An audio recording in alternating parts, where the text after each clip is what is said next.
I know we only got about just over 9 minutes remaining here in our pilot episode, but I definitely want to get to these two programs. It is really cool to see the level of participation going up enough to allow these two teams to get back to 11-man football. I'm thinking of Calvin Christian.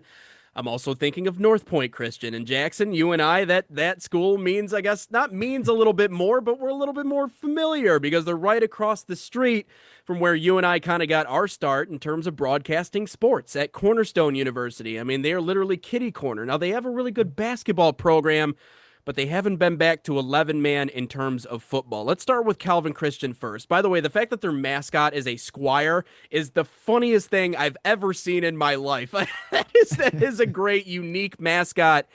It's tough to really give a preview for a team we haven't seen in 11-man football that is returning to 11-man, but what do you see out of Calvin Christian this year?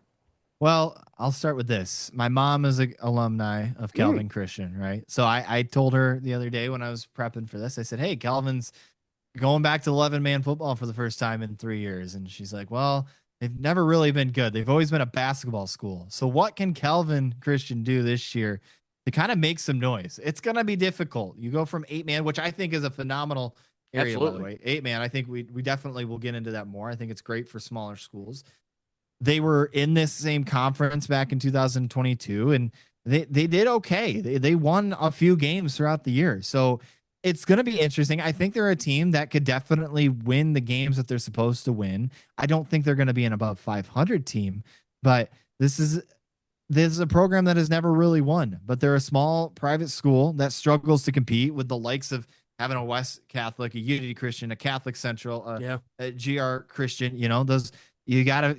How are they going to try to establish themselves as the next dominant Christian school in Grand Rapids? That's a really tough thing to do. I mean, I guess on the other side of that coin, North Point Christian. First of all, I love the colors. I see you guys practice all the time. You're not far away from where I'm at, but when you look at North Point, again, I think it's an accomplishment to get back to 11 man. Right before the season even begins, you've already accomplished something if you're North Point Christian. You're back into the fight and playing full 11-man football.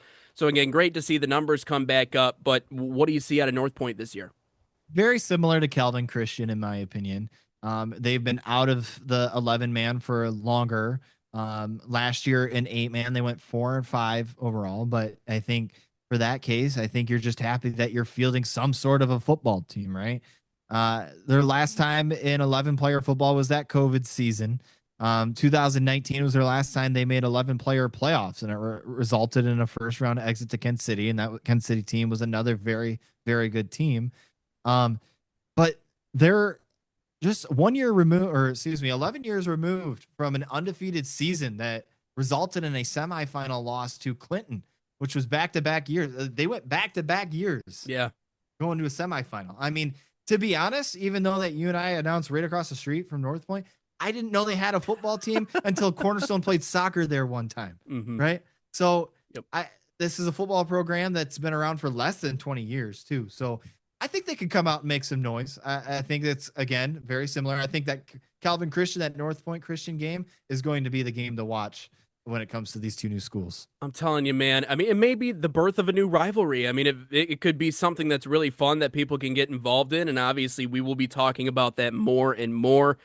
You only need a couple of really good classes that want to change what it is that that program is in order to get things moving in the right way. That's why I say, like, these high school teams are only really one group, one good group of kids away from changing what the entire conversation is. I saw it play out in front of me with Caledonia, which is another school that we have to talk about, but they won their state championship in the 2010s, and then during the iteration at the time that I was there, they got a new coach, and they just got this wave, this class that for one reason or another, were really good at playing football. And that kind of gave them the opportunity to continue to build. And obviously, the renovations with the stadium, the entire culture around Caledonia football almost changed overnight because you had two waves of classes that came through that changed that conversation. And so for North Point and for Calvin Christian, that's really where it kind of begins.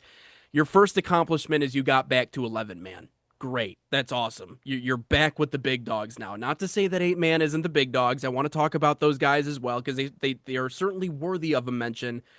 But you're back with the big guys now. Now what do you do from here? And so that's the big question. But